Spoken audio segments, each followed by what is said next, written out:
¿Qué tal mi gente linda? ¿Cómo están? Muy buenas noches. Gracias por estar siempre conectadazos a nuestro programa Detrás del Éxito. Pero antes de continuar, no se olviden por favor de suscribirse a Tampoco Tan Podcast. ¿Cuánto cuesta? Es totalmente gratuito por YouTube. Y no se olviden, lunes Tampoco Tan Podcast 8 de la noche, los miércoles 8 de la noche Detrás del Éxito y los viernes a la misma hora Kenji sin GPS.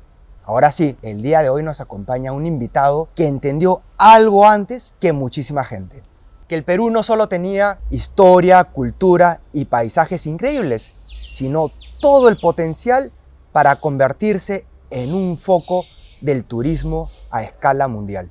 Y mientras muchos veían ruinas, montañas o rutas de viaje, él vio experiencias y oportunidades y la forma de mostrarle nuestro queridísimo Perú al mundo entero. Empresario, visionario y protagonista de una etapa clave de la transformación del turismo de lujo en nuestro Perú. Hoy viene a compartir no solamente su experiencia en los negocios, sino también las decisiones, historias y aprendizaje detrás de todo ese camino. Mi gente linda, hoy en Detrás del Éxito quiero darle la bienvenida al grande, al único, Lorenzo Sousa. Lorenzo, muchas gracias, Kenji.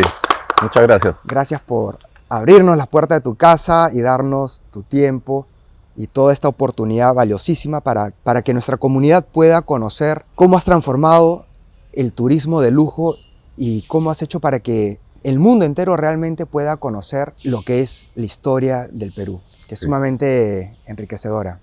Antes que nada quisiera contarte la historia, cómo inicio mi carrera empresarial. Yo en realidad empecé en California, trabajando como lavaplatos, como guachimán de supermercado. ¿Qué edad tenías ahí? Tenía 17, 18 años. ¿Terminaste el colegio o te fuiste? Me fui a la universidad y allí trabajaba como lavaplatos, guachimán. También he trabajado como valet parking, ¿no? Y bueno, cuando regresé al Perú, ya me he graduado como economista, empecé a trabajar en un banco, ¿no? Luego de un tiempo me di cuenta que las oportunidades para mí no estaban en seguir de empleado de un banco, y es así que abrí una casa de bolsa que era mi sueño. En esa época la bolsa peruana era muy chica, ¿no? O sea, pero la monté con un estándar internacional. Antes las casas de bolsa eran prácticamente hereditarias, como las notarías eran en esa época, hereditarias. Pero yo constituí la primera casa de bolsa no hereditaria, digamos, ¿no? Y logré entrar al mercado bursátil con un formato profesional, basado en las casas de bolsa de Nueva York, etcétera, ¿no? Obviamente a una escala mucho más chica. Y eso, cuando vino en los años 90 ya, ¿no? Y la economía empezó a recuperarse en el año 92 y el Perú empezó a abrirse al mundo, obviamente todos los inversionistas del mundo querían venir a invertir en la Bolsa de Valores de Lima. Y la única casa de bolsa que tenía ese formato internacional y que no compraba para cuenta propia, sino solamente para los clientes, era yo, éramos nosotros. Lorenzo, tú empezaste en el mundo de las finanzas. En el mundo de las finanzas. ¿Alguna experiencia de tu niñez, de tu juventud, que haya marcado tu decisión? Yo realmente quiero ser empresario. Bueno, yo creo que ya estaba en mi ADN, a pesar de que mi padre, al igual que el tuyo, venía del sector agrario y de la molina, ¿no? Ah, ¿tu papá era molinero también? También, claro, molinero, sí. Y más o menos de la misma época, pero él era ingeniero zootecnista, ¿no? Entonces, claro, no venía por la rama familiar, sino en el ADN estaba, ¿no? Por el lado italiano de repente. Pero alguna experiencia donde tú hayas dicho, yo realmente no quiero trabajar para alguien, sino quiero abrir mi propio negocio, sí, bueno, quiero emprender. En esa época, en el año 88, 89, como tú sabes, el país estaba en muy mala situación y había que tomar la decisión si uno se iba a trabajar al extranjero. Claro, para poner las cosas en contexto, 88, había problemas de hiperinflación, terrorismo, era bien complicada la situación del país. Y de estatización de la banca. Claro. Entonces los bancos extranjeros optaban por llevarse a algunas personas a Nueva York. Entonces yo tuve que tomar la alternativa de quedarme en el Perú, ¿no? Y volverme empresario. O sea, decidiste apostar por el Perú a pesar de toda la situación caótica. Sí, a pesar y hacer mi propia empresa, ¿no? Claro, empezamos muy chicos, ¿no? O 1 o 2 empleados, pero fuimos creciendo y constituimos esta casa de bolsa que después al cabo de un par de años se convirtió en la casa de bolsa más grande del Perú, ¿no? Y en eso vino el flujo ya de inversionistas años 92, 93, y nosotros éramos la casa de bolsa más grande. Entonces, con eso nos dio la confianza para abrir fondos de inversión, fondos mutuos, y esos fondos nos sirvieron de palanca para entrar al sector real, ¿no? Pero en cuanto al sector turismo en específico, vino la época de las privatizaciones, ¿no? Y en las privatizaciones, el único sector que fue promovido para peruanos, porque ahí lo que se trataba básicamente de atraer capital extranjero, que no había en el Perú en esa época, ¿no? Se dio una condición especial para peruanos, ¿no? Entonces, es así que yo me di cuenta de que el Cusco era un destino, pues, triple A, comparado con los otros destinos del mundo. Machu Picchu, ni se diga, ¿no? Pero en esa época venían solamente entraban 29.000 turistas al año a Machu Picchu. Hay que acordarse que en el año 93, el año anterior, a la esposa del alcalde de New Jersey la habían matado en el tren yendo a Machu Picchu, ¿no? Entonces, el terrorismo, ¿no? Entonces, obviamente, el Perú era un destino vetado para el turismo, ¿no? Pero tenías estos destinos maravillosos, que son Machu Picchu, Cusco, pero tenías por el otro lado todavía los remanentes del terrorismo, ¿no? Entonces, era un sector en el cual nadie quería invertir. Nadie apostaba. Y nadie quería venir al Perú, ¿no? Entonces, yo aproveché esas circunstancias y dije, bueno, esto tiene que cambiar algún día, ¿no? Y ahí es donde visionaste la oportunidad. Claro, entonces, por ejemplo, yo muchas de las oportunidades que he tomado, nadie las quería en esa época, absolutamente nadie, ¿no? No habían postores, o sea, nadie se acercaba con interés sobre eso, porque no había turismo, eran 29.000 turistas al año. 29.000 turistas al año. Esa es la cifra en el año 93 de entradas a Machu Picchu. Lorenzo, disculpa que te interrumpa, pero yo me acuerdo, yo he visitado Cusco muchas veces con mi papá, 90, 91 y para adelante, y Cusco era una ciudad fantasma. Había un hotel que estaba al borde de la quiebra porque no había gente. Bueno, y el aeropuerto no tenía balizaje, en la pista había un cerro y mi papá lo mandó a volar con el batallón de ingeniería militar. Es correcto. Para poder hacer la ampliación y que Cusco pueda recibir una capacidad mayor de turistas, ¿no? Sí, sí, y extendió la capacidad de horas de operación del aeropuerto también, ¿no? Así es. Entonces, claro, el gran promotor del turismo fue tu padre, ¿no? El promotor del turismo en el Perú fue Alberto Fujimori, eso no hay duda, ¿no? Él lo tenía muy claro que el sector turismo era una ventaja competitiva del Perú, ¿no? Claro, Lorenzo, o sea, tú vienes del mundo de las finanzas, pero ¿en qué momento tú dices, voy a apostar por el sector turismo? ¿Y qué es lo que tú ya tenías proyectado construir? ¿Ya sabías entrar? ¿Ya tenías pensado entrar al turismo de lujo? Lo que pasa es que yo ya había constituido un fondo de inversión inmobiliario, ¿no?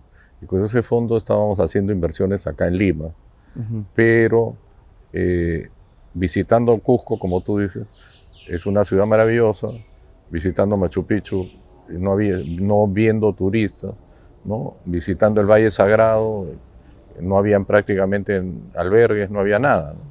Entonces, yo me di cuenta rápidamente que era una oportunidad de un destino, era un destino de lujo, pero no había infraestructura de lujo, ¿no? Y nadie apostaba de lujo.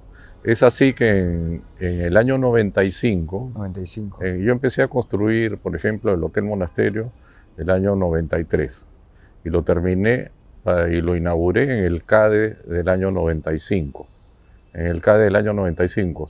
Y bueno, ahí estaban todos los invitados del CADE y muchos de ellos, incluyendo el presidente de la Cámara de Turismo de aquella época, me dijeron que estaba loco, que el Cusco no era un destino 5 estrellas, porque ese era el primer hotel que se hacía 5 estrellas en el Cusco, y que yo estaba loco y que iba a quebrar al siguiente año.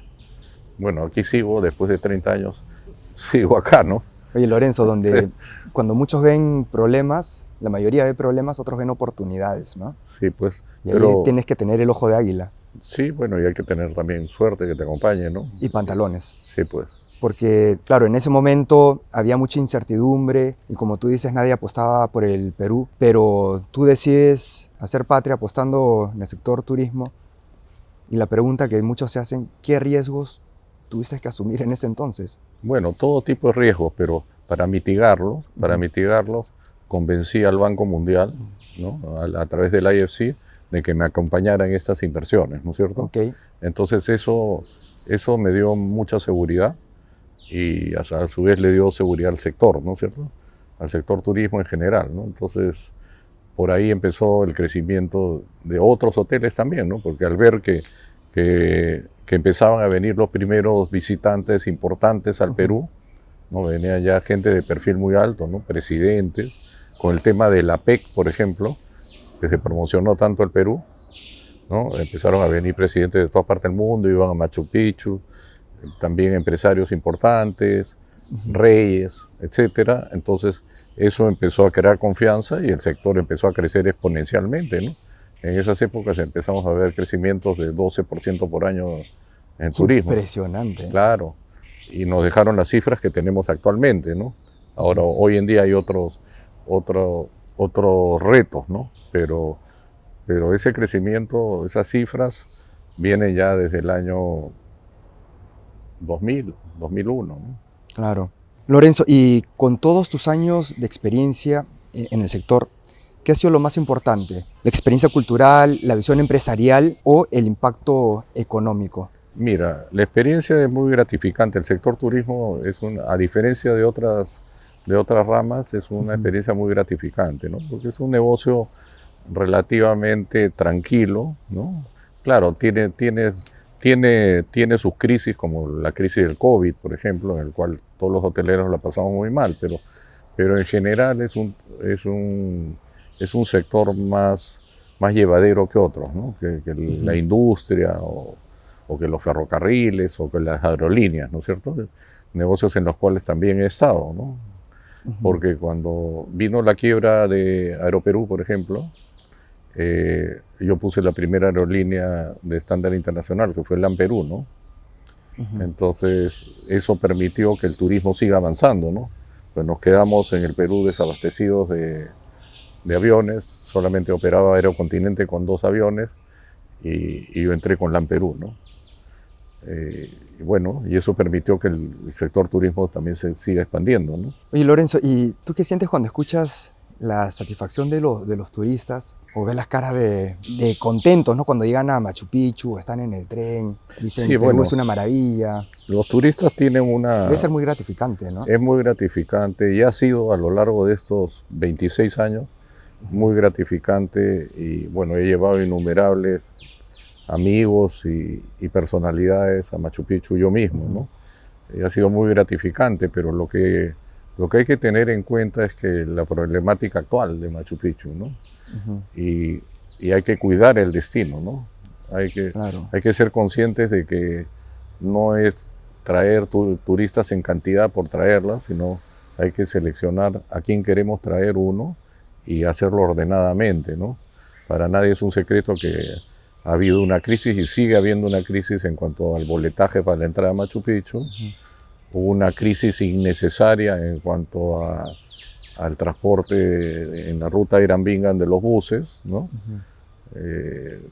Entonces esas cosas crean zozobra en los operadores turísticos y a su vez eso impacta. Toda la cadena se ve afectada. Toda la cadena se ve afectada por problemas menores, ¿no? Y Lorenzo, y eso se exacerba más con el potencial de las redes sociales también, ¿no? Exacto. Cosa que en la época de los 90 no sucedía, existía, ¿no? No sucedía, inmediatamente pues se exagera también afuera, ¿no?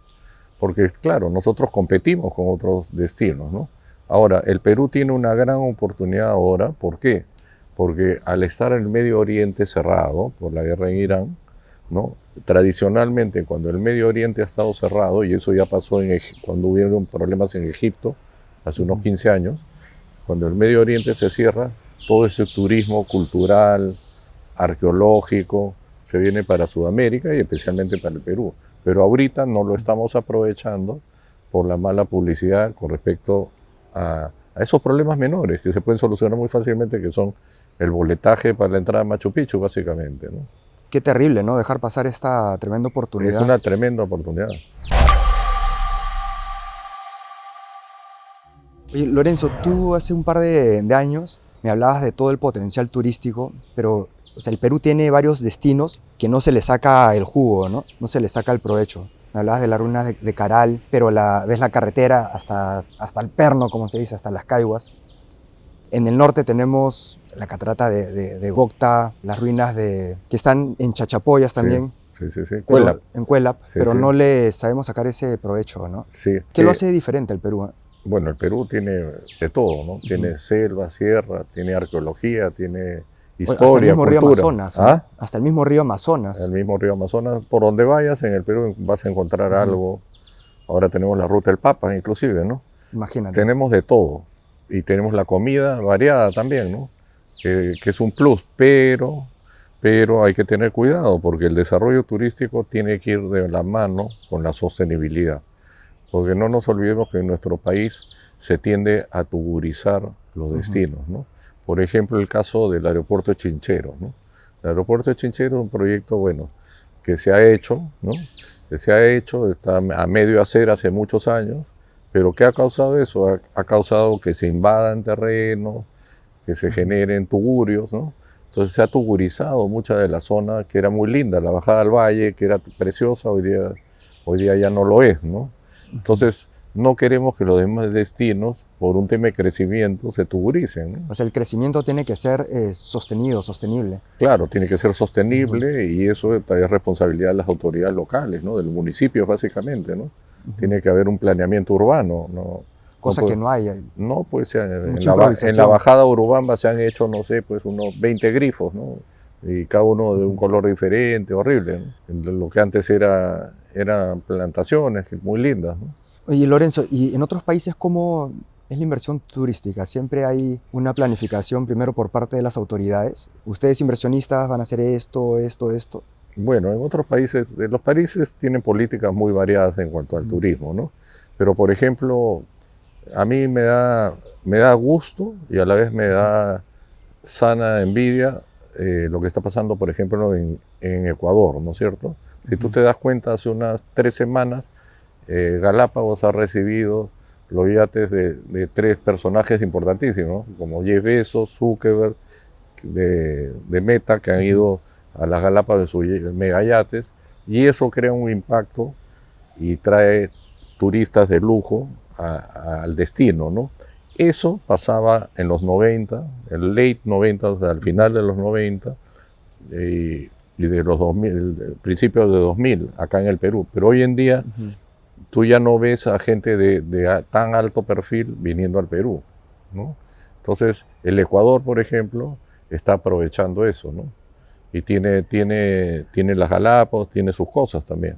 Entonces, nosotros tenemos que ponernos las pilas, como se dice, ¿no? Yo he ido a las Islas Galápagos el año pasado y es un destino, o sea, el que le gusta hacer ecoturismo es impresionante. Realmente es como estar en medio de Jurassic Park y es como si el tiempo se hubiera congelado y había mucho turista europeo y había bastante turista japonés y me contaban que ellos venían de Bolivia y de ahí pasaron a Perú y ya el último destino era las Galápagos, ¿no? Como que es un turismo muy, muy afín. Muy vinculado, ¿sí? Sí. Sí, pero ahora Ecuador está ganando relevancia, ¿no? Y el Perú tiene que dar la segunda etapa de su crecimiento turístico y escoger bien el turista que quiere atraer, ¿no? Claro. Pues no queremos terminar tampoco como plazas que han terminado con un turismo pues de baja calidad y que no trae mayores recursos, ¿no? Por ejemplo, Cartagena se tugurizó totalmente, ¿no? Tan lindo, hace 15, 20 años Cartagena era precioso, ¿no? Y tenía un turismo de lujo, tenía un turismo de calidad, digamos, ¿no? Claro. Y así hay destinos que se han ido perdiendo. No queremos que eso pase al Cusco y mucho menos a Machu Picchu, ¿no? Lorenzo, con toda tu experiencia en el sector turismo, ¿cuál consideras que ha sido la decisión más compleja, más difícil y más relevante que has tenido que asumir, que tomar? En el tema turismo. En el sector turismo. En el sector turismo, bueno, he tomado varias decisiones complejas, ¿no? Una de ellas es crear una aerolínea, ¿no? Esa fue una decisión muy compleja y es un negocio sumamente complejo, ¿no? Con muchas variables y muy, muy difícil, ¿no? Luego, otro tema muy complejo, pero en el cual hemos tenido éxito, y no solamente como empresa, sino para el país, porque hemos creado destinos en sí mismos, es el tema ferroviario, ¿no? Hoy día tenemos en uno de los trenes, de los 3 trenes más lujosos del mundo, en la ruta Cusco, Puno, Arequipa, ¿no? Es el Andean Explorer. Entonces hay gente que solamente viene para hacer ese tren, ¿no? O sea, la tren experiencia es un destino nace en Cusco y terminas en Puno, en Arequipa. en Arequipa. Son 2 noches y 3 días de viaje, ¿no? Ese es el Andean Explorer. En todas las revistas del mundo sale primero o tercero, del 1 al 3, todos los años, ¿no? Como el tren más lujoso del mundo, ¿no? Entonces, eso es muy importante porque eso atrae atención para las de esas zonas también, ¿no? Y luego, antes de eso, inauguramos el Irambinga, que fue el tren de lujo hacia Machu Picchu, ¿no es cierto? Que también de ahí decanta para todo, para abajo, ¿no? Decanta el turismo hacia niveles más económicos, ¿no? Entonces, siempre tienes que tener un ancla y de ahí que arrastre a toda la cadena, ¿no? Y Lorenzo, y también tienes un tren, un vagón que se dedica a la experiencia del pisco. Ah, sí, correcto. El año pasado inauguramos el tren del pisco. Fue un evento que hicimos en el Cusco. Ese tren está corriendo hoy en día en la ruta Cusco-Machu Picchu. Y bueno, solo se sirve tragos preparados con pisco, ¿no? Todo tipo de... Chilcano, pisco sour. Todo, y tenemos mixología con pisco, ¿no? Dentro del tren. O sea, la experiencia del turista es probar todo tipo probar de y pisco. aprender también a hacer los cócteles. Por supuesto, ahí mismo le enseñan a hacer pisco sour, el chilcano y varios tragos más, ¿no? O sea, el turista llega con soroche, se mete sus chilcanitos, chau soroche, llega a Machu Picchu y a disfrutar de la experiencia. Sí, es que Machu Picchu ya no tiene altura, ¿no? Entonces y aparte que el alcohol y el soroche no se llevan bien, no se llevan mal. Oye, Lorenzo, ¿qué errores crees que está cometiendo el Perú y que está afectando realmente al turismo, a ese turismo de lujo, y cómo subsanarlos, ¿no? Para poder recuperarlos? Porque hoy en día las redes sociales, tú ves una cosa, problemas para subir a Machu Picchu, y eso se multiplica de forma exponencial, ¿no? El tema de la subida a Machu Picchu, yo tengo mi posición muy personal, ¿no? En realidad, habían los buses de Concetur que tienen 30 años operando, y es increíble que en esa ruta tan difícil nunca han tenido un accidente. Entonces, dentro de mí yo digo, ¿por qué cambiar algo que funciona bien, ¿no? Aparte, esos buses de Concetur son todos eléctricos, todos son buses eléctricos, ¿no? Entonces, lo que pretendieron, y esto es la problemática, es que ingrese otra compañía con buses diésel sin experiencia, porque el día que se caiga un bus de estos en esa ruta, eso tiene un impacto mundial. Totalmente, claro. Entonces, yo tengo mi posición muy personal, ¿no? El Concetur le pertenece al municipio de Machu Picchu y a pobladores originarios de Machu Picchu. Entonces, ¿para qué cambiar eso? O sea, hay cosas que no deben cambiar. Las cosas que funcionan no hay que cambiarlas, y las que funcionan bien menos, ¿no? Otro problema que estaba viendo es que hay mucha gente que revende los boletos también, ¿no? Sí, el problema del boletaje... Y se forman largas colas. Sí, largas colas, no solamente para venderlo, sino para entrar a Machu Picchu, y los horarios que han puesto no han sido sin un estudio previo de carga, ¿no? Entonces, eso desmotiva mucho al viajero, ¿no? Por ejemplo, esta misma semana tengo varios parientes que quieren venir a Machu Picchu, y yo les doy todas las facilidades para que lleguen a Machu Picchu, pero lo que no les puedo garantizar es la entrada a Machu Picchu. Terrible. Terrible, porque tienes que comprarla con mucha anticipación y nadie se programa con esas fechas, y las agencias de viaje no pueden vender el boleto a Machu Picchu. Entonces, ¿cómo le vendes un paquete a Machu Picchu si no le puedes garantizar que va a entrar a Machu Picchu? Eso es una complicación bien seria, ¿no? ¿Y eso cómo lo podrías resolver? Bueno, eso depende del Ministerio de Cultura, ¿no? Entonces, no lo puede resolver nadie más que el Ministerio de Cultura, ¿no? Y ahí se ha politizado mucho el tema, ¿no? Entonces, eso tiene que resolverse, porque si no, el turismo va a venir en caída, ¿no? En vez de subida, va a venir en caída, ¿no? Pues las agencias internacionales están muy desmotivadas con ese tema, ¿no? Y las nacionales también. Lorenzo, ¿y tienes alguna anécdota en tus pininos como empresario en el sector turismo? Anécdotas, bueno, en el sector turismo muchísimas, ¿no? En Tampoco Tan Podcast, detrás del éxito, hay mucha gente joven, y nosotros la verdad nos hemos quedado sorprendidos porque hay bastante sed de emprendimiento, ¿no? Yo creo que uno de los sectores más propicios para los emprendedores jóvenes es justamente todo lo ligado al turismo, ¿no? el turismo tiene muchas vertientes, ¿no? Tiene la parte de food and beverage, o sea, de comidas, de alimentos y bebidas, ¿no? Tiene la parte de transporte, tiene una serie de elementos, ¿no? Tiene la parte de artesanía, o sea, es muy fácil para un emprendedor entrar al sector turismo, ¿no? Y también hoy en día el turista busca mucho el turismo vivencial, ¿no? Entonces ahí hay una gran oportunidad para los emprendedores jóvenes, ¿no? En el turismo vivencial, ¿no? Hacer pactos con las comunidades y llevar turistas. Como así. guías. No como guías, como agencias. Agencia. Claro, como agencias, y de ahí se compra su bus, y de ahí se compra su hotel propio. Es un sector que genera mucha mano de obra, ¿no? Sí. Transportistas, el guía, el restaurante. Sí, tiene un impacto pues en la economía. El Cusco, prácticamente, la ciudad del Cusco vive de eso. Vive del turismo, ¿no? Vive del turismo, sí. Oye, Lorenzo, ¿y cómo ha sido la experiencia de trabajar con James Sherwood en lo que es el turismo de lujo? Bueno, Jim Sherwood, que en paz descanse, fue nuestro socio. Nosotros empezamos, en realidad yo empecé la hotelería desde el año 93 solo, ¿no? Y en el año 99 se nos acercaron Jim Sherwood y su hijo, Simón Sherwood, que es de mi edad, se nos acercaron y dijeron que nos asociáramos, que así podíamos potenciar el destino. Y ellos eran los dueños de la marca Orient Express, que es una de las marcas de lujo, la marca de lujo más reputada en el mundo para hotelería y para trenes también. Entonces, en ese sentido, vimos conveniente asociarnos con ellos, ¿no? Y claro, aprendimos mucho de turismo de lujo con ellos, aunque ya estábamos nosotros en el turismo de lujo. O sea, nosotros éramos el equivalente local de Orient Express a nivel mundial, pero ya con la sociedad con ellos, ya nos potenciamos mundialmente, ¿no? O sea, yo creo ¿Eso que en qué año fue? Empezamos con el Hotel Monasterio en el 95, y el 99 ya nos asociamos con Orient Express, ¿no? Pero sí, los Sherwood, bueno, hay tres nombres que originaron el turismo de lujo a nivel mundial, ¿no? Uno es Jim Sherwood con la cadena Orient Express, después tienes Adrián Seca con la cadena Man Resorts, y otro señor que se llamaba George Rafael, ¿no? Con el Hotel Rafael de Nueva York. Esos son los que fundaron el turismo de lujo arriba de 5 estrellas, ¿no?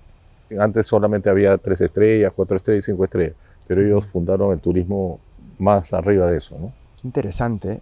Oye, Lorenzo, ¿y alguna anécdota o experiencia con celebridades? Bueno, rockstar, celebridades. actores. Bueno, he ido con todo tipo de celebridades a Machu Picchu. He ido con no solamente celebridades, presidentes, reyes, de todo tipo de celebridades han visitado Machu Picchu, y en algunos casos las han visitado conmigo, ¿no? Gente de muy alto perfil, ¿no? ¿Y algún cantante rock? Cantante rock, no, todos. Pues antes, acuérdate que había el Festival de la Cerveza del Cusco, venían todos los cantantes de rock latino, Charly García, todo. ¿Qué, pero cómo hacen? Oye, Lorenzo, va a ir este actor, va a ir Arnold Schwarzenegger. No, depende, pues, o sea, depende quién sea, ¿no? Generalmente yo acompaño, pues, cuando me lo refiere algún amigo de afuera, ¿no? ¿O qué rey ha venido?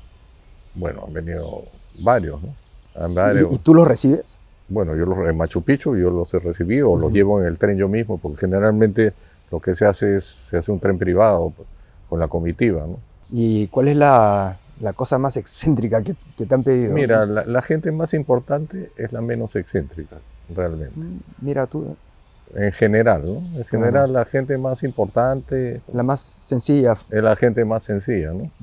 Yo he estado con gente de la más rica del mundo, y todos son gente muy sencilla, ¿no? Y toman su pisco. Claro, normal, suben al Huayna Picchu solo. ¿Que suben solos? Claro, yo he ido con gente muy importante, a las 3 de la tarde que cierra el parque suben al Huayna Picchu solos, ¿no? Interesante, ¿eh? Sí, no. Han habido muchos visitantes importantes, ¿no? Muchísimos a lo largo de los años, ¿no? Por eso te diría, se está perdiendo un poco esa importancia de Machu Picchu a raíz de estas problemáticas, ¿no? Porque claro, cuando escuchas que hay problemas con los buses, que hay problemas con la entrada, que esto, que lo otro, entonces ya ese turismo de ese perfil prefiere irse a otro lado. Lo primero que se frena con ese tipo de de incordios es el turismo de lujo, el turismo que paga, que deja. Así es, porque esa gente no viene para tener problemas, viene para relajarse totalmente.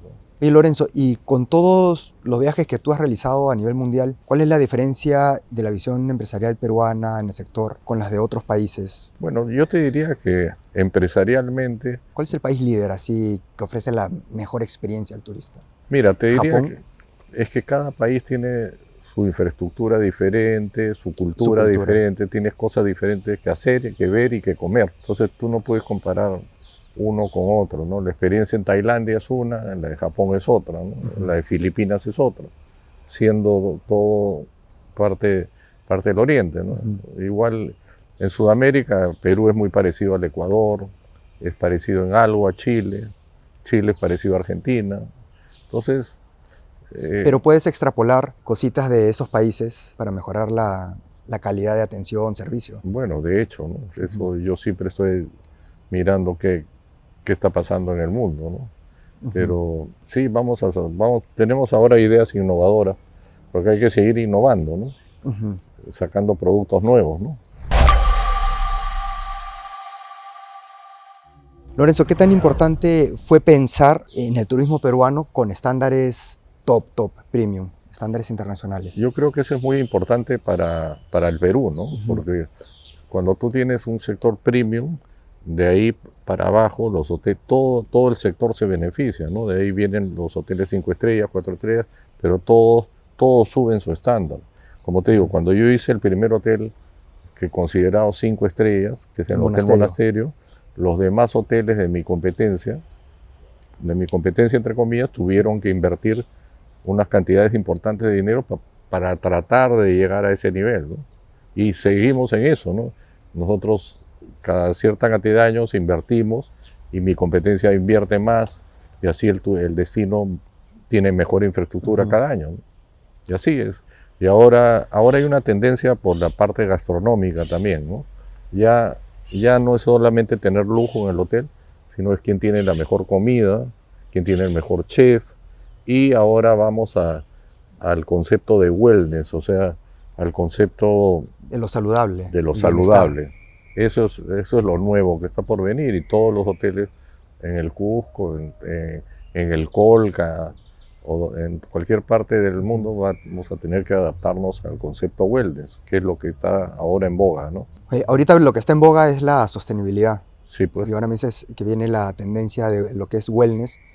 ¿Y cómo conjugar esos dos elementos sin realmente perder la esencia, la identidad cultural? Ahí está, ese es el match, ese es el challenge, ¿no?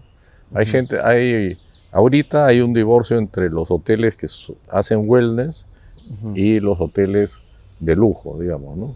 Entonces hay que hacer una simbiosis, ¿no? Entre el wellness y el lujo. En eso están trabajando varias cadenas a nivel mundial, y en el Perú no somos ajenos a esa tendencia, ¿no?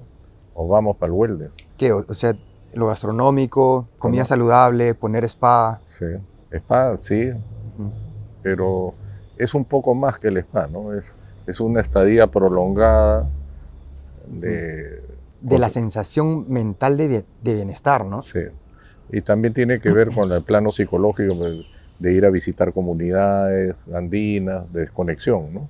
De desconexión con tu mundo del trabajo, digamos, ¿no? Claro, Lorenzo, pero hay algo que no me cuadra en el engranaje, ¿no?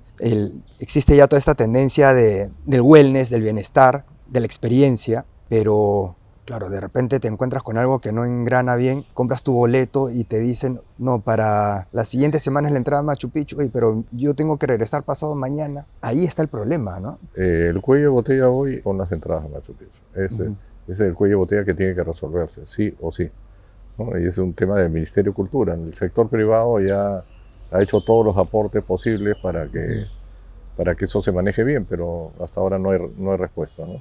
No hay una respuesta plausible. Claro. En el interín tenemos que seguir operando así, ¿no? Con lo que hay. Con lo que hay. Y el otro tema que es muy importante es el tema de la sostenibilidad del destino, ¿no? Machu Picchu, como te comentaba, tiene su propia problemática, ¿no? El Machu Picchu pueblo está muy bien organizado hoy en día, el municipio funciona bien, ¿no? En Aguascalientes. Sí, funciona bien, todo funciona bien, pero no queremos que Machu Picchu se tuburice, no queremos que la ruta Ollantaytambo-Machu Picchu se llene de tienditas, grifos, y entonces se malogra visualmente el camino a Machu Picchu, ¿no? ¿Qué es lo que pasó con el camino a Chosica, ¿no? Yo recuerdo cuando era chico, yo me iba a Chosica y todos eran chacras, todo era muy bonito, ¿no? Pero ahora, pues, el camino Y a eso es por Chosica... la falta de planificación. Sí, pero lo que no podemos perder es el destino, ¿no? Tenemos un destino único en el mundo y estamos dejando que crezcan alrededor en la ruta Ollantaytambo-Machu Picchu, se tuburice. Eso es bien grave, ¿no? Y más allá de Machu Picchu Pueblo, también tenemos el camino Machu Picchu hasta Hidroeléctrica, ¿no? Ahí también ya empezó la tuburización, el tráfico de tierras y todo eso. Me has contado que había hasta minería ilegal, ¿no? Hasta minería ilegal. Eso es algo que hay que darle solución inmediata, ¿no? Porque si no, se deja crecer más, adiós destino, ¿no? Lorenzo, y ahí se pueden engranar también las ruinas de Choquequirao. Bueno, sí, hay un proyecto y ya se ha hecho un camino, ¿no? Que engrana desde Hidroeléctrica a Choquequirao. A Choquequirao, sí, pero está todo eso muy bien, la infraestructura que hacen los municipios y los gobiernos regionales en los destinos turísticos están muy bien, pero tienen que medir el impacto hacia el futuro de eso, ¿no? Porque si yo hago una trocha para que vayan los turistas, al día siguiente tienes tienditas y tienes cosas que te dañan visualmente la vista a los nevados.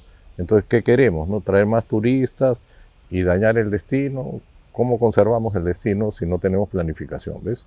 Entonces, muchas de estas inversiones se hacen con muy buena intención, pero sin planificación, ¿no? Claro. Entonces, no es hacer por hacer, ¿no?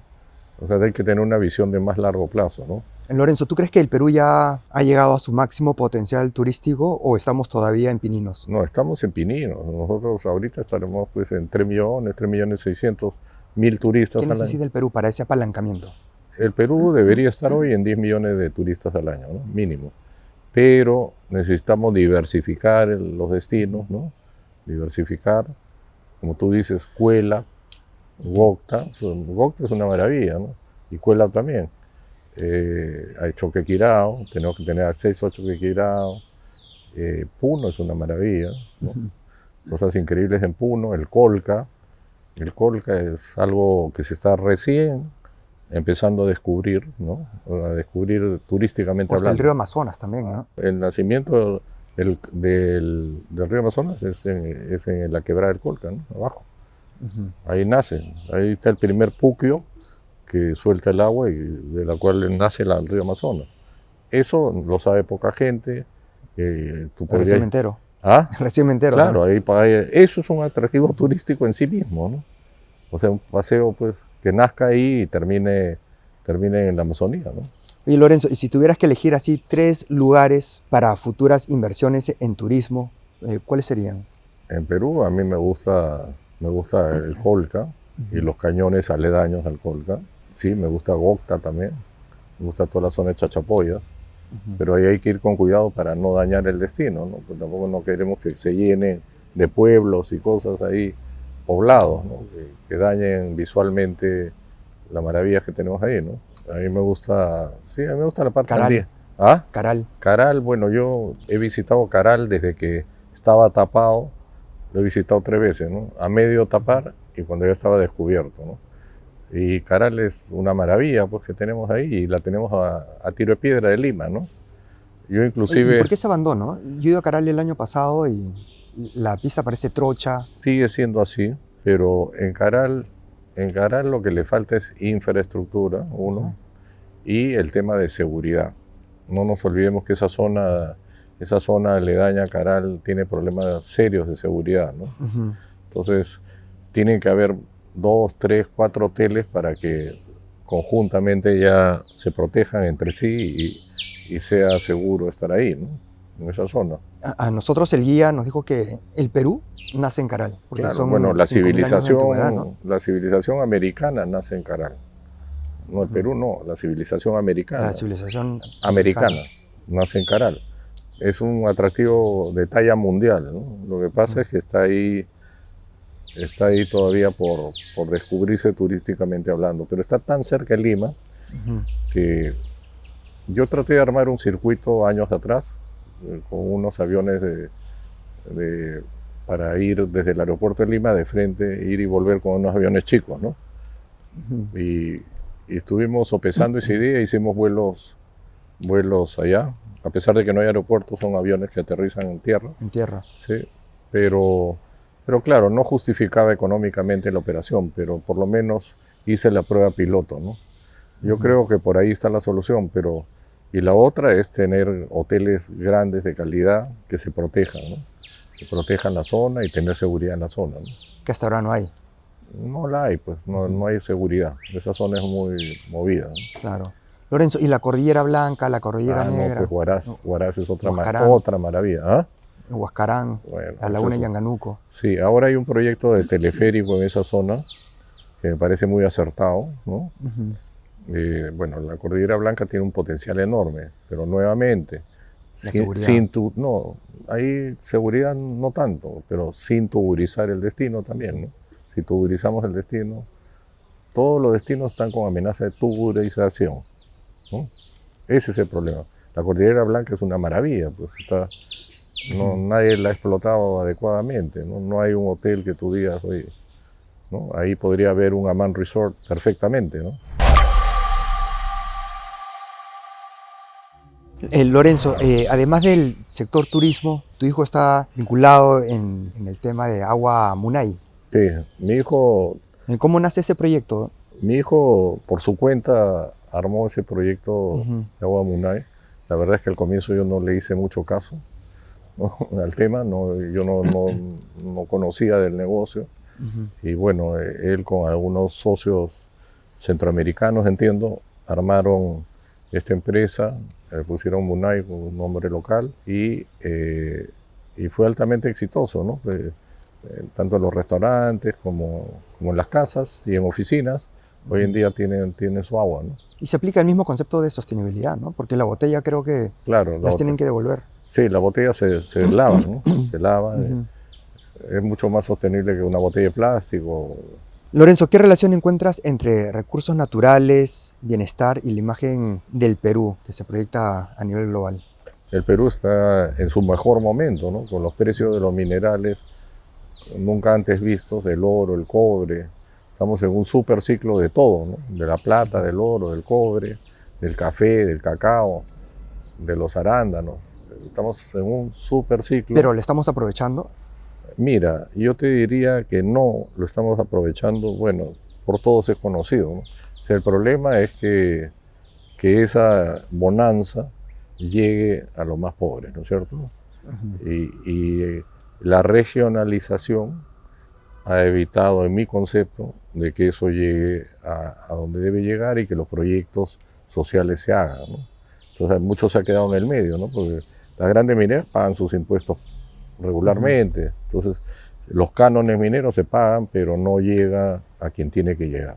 Entonces, ahí hay un problema estructural ya más político que empresarial, ¿no? Ahora, yo sí veo con buenos ojos los programas de obras por impuestos, por ejemplo, ¿no? Obras por impuestos, pero manejados por la empresa y que deje la obra tangible para siempre ahí, ¿no?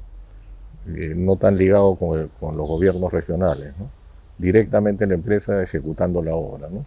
Claro. De mi lado, yo mis proyectos sociales los hago directamente con asociaciones católicas, a las cuales conozco a los padrecitos, en Ayaviri, aquí y allá, y hago mis cosas directamente, ¿no? Ayaviri, ahí se come el rico cancacho.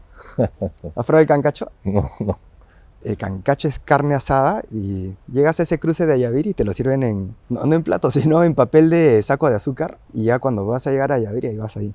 Así, por la altura tu también. cancacho, tu papita hay una crema que se llama el chaco, es una arcilla, de atomita creo que se llama la arcilla, y eso lo transforma en una crema tipo papa a la huancaína y vas ahí comiendo tu papita, tu chaco, tu cancacho. Le voy a pedir buenazo al padre Dante, que ha hecho una gran obra allá en Ayaviri, ha reconvertido una estación de tren en un colegio donde tiene 400 alumnos ahora. Dile al padre que te invite. Le voy a decir que me mande. Y el Porque yo a esa altura ya no puedo ir, pero le voy a decir que me mande. Lorenzo, y después de todos estos años de experiencia en viajes, negocios, ¿qué crees que es lo más importante que has aprendido y generado como empresario? Bueno, yo ahora ya estoy en una etapa que lo que me interesa es la parte humana de las empresas, ¿no? Más que la parte de rentabilidad, ¿no? O sea, a mí me interesan dos cosas, ¿no? La innovación permanente en el producto, es decir, sacar experiencias nuevas como los trenes de lujo y qué otras experiencias estamos proyectando. ¿A quién se le ocurrió el tren del Pisco? El A vagón mí, del Pisco. a mí, el tren del Pisco. El tren del Pisco se me ocurrió a mí porque tú sabes que en Chile hay un empresario que tenía una línea muy pequeña, 20 kilómetros, 25 kilómetros, y hizo el tren del vino, ¿no? El tren del Yo vino. siempre me quedé con esa idea, inclusive antes de estar yo en el negocio ferroviario, tenía esta idea del tren del vino, ¿no? Entonces, cuando llegué al negocio ferroviario me demoró muchos años, ¿no? Hasta que dije, no, ahora sí lo sacamos, el tren del Pisco, ¿no? Y bueno, si, antes que nos lo saque Chile, pues, teníamos que sacar el tren del Pisco en el Perú, no lo van a sacar en Chile, ¿no? Entonces lo sacamos. O sea, tienes que estar constantemente innovando, ¿no? Sí, Viajando, ver dónde van las tendencias. Sí, correcto. Lorenzo, ¿y qué consejo le darías a los jóvenes peruanos que quieren construir proyectos grandes dentro del sector turismo? Bueno, yo le diría que, como te digo, o sea, el sector turismo es un sector que no se necesita mucho capital para entrar en él, ¿no? Y puedes ir creciendo modularmente a través del tiempo si lo haces ordenadamente, ¿no? Hay oportunidades por todos lados, ¿no? Pues desde la gastronomía, como te digo, la parte cultural, la parte de comunidades, ¿no? El turismo vivencial. Hay muchas oportunidades, ¿no? Trabajar en sostenibilidad turística, o sea, hay infinidad de campos en el cual una persona joven puede desarrollarse y crecer con el tiempo, ¿no? Y lo he visto, ¿no? A través de estos años he visto mucha gente que inclusive ha trabajado conmigo y hoy en día es hotelera, ¿no? Y son hoteleros importantes, ¿no? He visto gente de Machu Picchu, ¿no? Por ejemplo, que empezaron como mozos en el hotel de arriba y hoy día son grandes hoteleros abajo, en el Cusco y en otros lados. O sea, la hospitalidad, el turismo es el sector ideal para que la gente joven se desarrolle, porque no necesitas mucho capital para comenzar. Y entonces puedes ir creciendo, ¿no? Y te vas volviendo conocido, te vas volviendo de confianza y después consigues inversionistas que te acompañen o bancos que te acompañen, ¿no? Pero puedes ir creciendo solo, ¿no? Tranquilo, porque puedes empezar de cero. Armar después tu propia agencia. Sí, o tu operador o más personalizado, ¿no? Hoy en día la cosa es más personalizada, ¿no? Pero tiene que ser especializado, tienes que buscar el hueco donde nadie más está, ¿no? Claro, hay un operador grande, ¿no? Abercrombie creo que sí. Bueno, sí, está Abercrombie, es uno de los más importantes, está Lima Tours, que es, bueno, es un clásico del Perú, ¿no? Y hay muchos más, ¿no? Lorenzo, ¿qué miedo todavía no has logrado vencer? Miedo, Sí. ninguno. Yo, en los negocios yo no tengo miedo. Justamente he crecido porque siempre he sido un poco, si quieres llamarlo, irresponsable, ¿no? No le he tenido miedo al riesgo. Bueno, si Aversión al riesgo cero, ¿no? si has empezado a invertir en época de terrorismo, hiperinflación, has enfrentado la crisis del COVID, claro, qué miedo, ¿no? Sí, pues no. A mí los negocios no me dan miedo. Hay negocios que me ha ido muy mal, ¿no? Una época... No le tienes miedo al fracaso. No. Yo he aprendido mucho el fracaso, ¿no? Por ejemplo, cuando gané mi primer capital, entré al negocio de la pesca, que se veía como un negocio muy rentable, ¿no? Y compré 2 bolicheras, pero vino un niño, el fenómeno del niño. ¿De 98? Sí, exactamente. Y me sacó la mugre, ¿no? Y entonces ya sé que la pesca nunca más, ¿no? Entonces ya que no es para mí, ¿no? Y así, ¿no? He ido aprendiendo. He entrado a varios negocios en los cuales no he sido exitoso. Pero así son los negocios, pues. Hay que abrirse en varios para que te resulten Para 2 ver o 3. dónde la chuntas. Dónde la chuntas. Y cuando la chuntas, ahí te quedas, ¿no? Lorenzo, ¿qué significa el éxito ahora para ti comparado con hace 20 años? Porque el concepto creo que va cambiando, va migrando, ¿no? El Sí, concepto bueno, de éxito. hace 20 años pues el concepto era crecer y crecer y crecer para crear 2 cosas, patrimonio y generar utilidad, ¿no? Hoy en día yo te diría que ya el éxito es crear productos nuevos, ¿no? Ujú. ¿No? Y dejar un legado, ¿no? Un legado en el sector turístico, ¿no?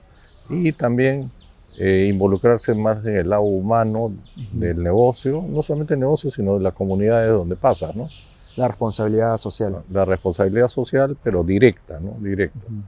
directa. Y en eso ando, y no es fácil.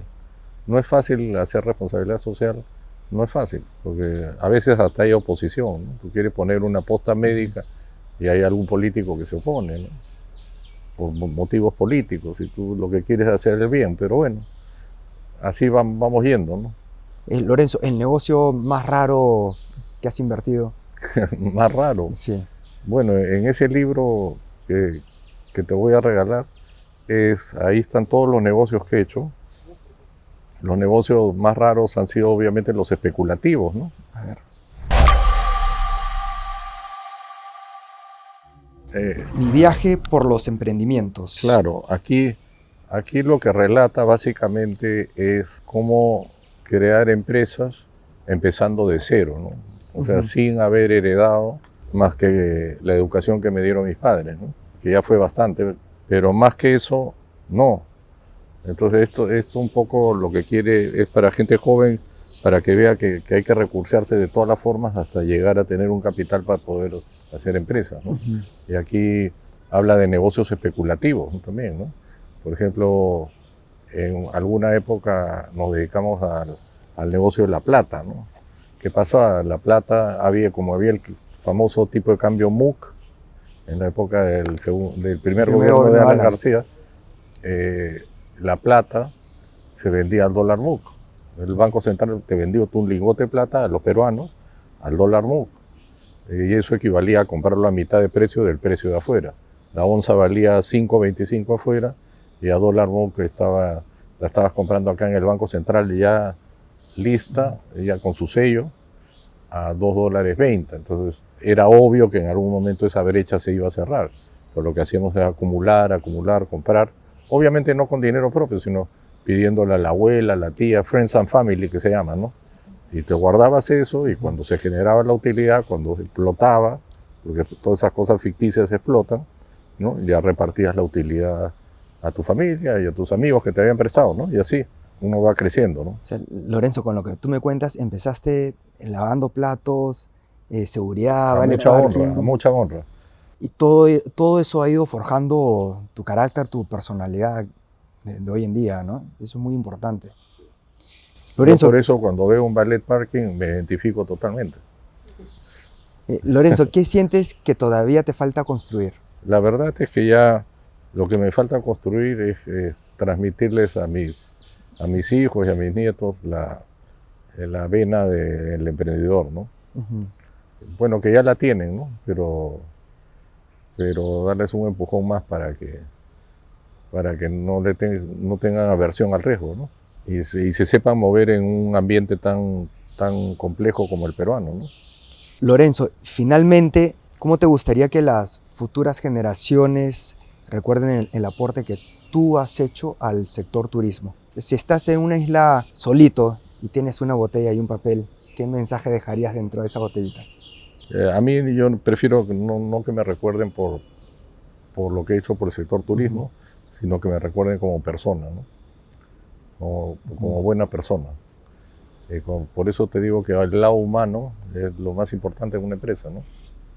Porque ahí las personas te conocen y ahí te recuerdan. Porque los hoteles, las empresas terminan, van, vienen, se venden, pero las personas, los nietos. Por ejemplo, mi papá estuvo en Machu Picchu al comienzo, cuando recién entramos allá. Y hoy voy a Machu Picchu y la gente me reconoce a mí y a mis hijos, no por mí, sino porque estuvo mi papá. Por tu papá. Claro, mi papá hablaba quechua y compartía con la gente y era un trato muy humano, ¿no? Entonces, hoy en día yo en Machu Picchu la gente me conoce por mi padre, no por mí. Y yo quiero que me pase lo mismo, ¿no? Que mis hijos lo conocen por mí, no. Es como impacta los corazones de las personas. Así es, ¿no? así es. Eso es lo importante, ¿no? Ese es el legado, en realidad, ¿no? Su Lorenzo, me he quedado fascinado con todo el contenido que nos has brindado, tu experiencia. Es sumamente enriquecedora. Yo estoy seguro que toda la comunidad detrás del éxito, en general de Tampoco Tan Podcast, va a ser muy útil, ¿no? Tenemos muchos emprendedores que nos siguen. Y ahorita me ha entrado el bichito Lorenzo, siempre ahí volando, ¿no? Proyectando un Kenji sin GPS en el vagón del pisco. Están invitados tú y tu crew, cuando quieran, a ir a ¿Seguro? donde, por favor, pues, tú sabes que eso... Para preparar cámaras, ¿ah? No, vayan, por Kenji sin favor, GPS. vayan, Ya. cuando quieran. Ahí veo que están contentos. Sobre todo cuando mencioné el pisco. Sí, no, y un poco visiten las zonas también, ¿no? Las zonas aledañas a Cusco y el camino hacia el otro lado, hacia Puno también, ¿no? Claro. Es interesante ver lo que está pasando en las zonas, ¿no? Oye, Lorenzo, muchísimas gracias nuevamente. Gracias por darnos tu tiempo, abrirnos las puertas de tu casa. Lorenzo. Muchas gracias, Kenji. Un gusto verte. Gracias, eres lo máximo. Mi gente linda, de Detrás del Éxito, gracias por estar enchufadazos y nos vemos el próximo miércoles a las 8 de la noche. Reitero, suscríbanse a Tampoco Tan Podcast. Es totalmente gratuito. ¡Chau!